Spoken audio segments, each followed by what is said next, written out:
tomto videu uvidíte to, čo som nedávno našiel. A to sú čo je môj album, ale ja ho tu nemám.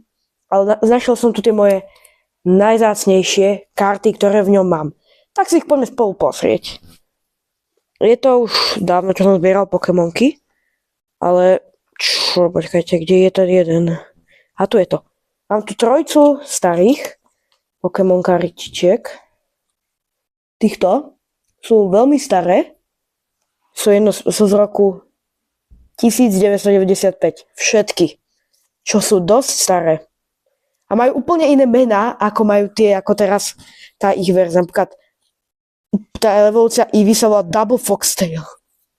Alebo Longtail Monkey. No, divné.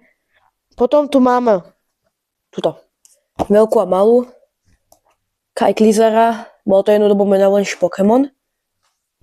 Tak, no aj je. Potom tu máme najtipnejší príbeh s kartou Greninja, ktorý som získal zo stranice, alebo teda tradol za normálne takmer nič. Potom tu mám Zapdosa, ako krásneho. Takého istého mám aj Snorlaxa. Taktiež tu mám aj pekného Bellybolta. Krásny. Bellybolt EX. Fú, čo ešte? Môjho kamaráta najobľúbenejší Pokémon, ešte Charizard. Charizard obale. Takže, no bol to teda asi. A teraz máme trénera Gita. A teraz tá najdrahšia karta. Dialga, počkajte, z roku 2018 v hodnote 24 €.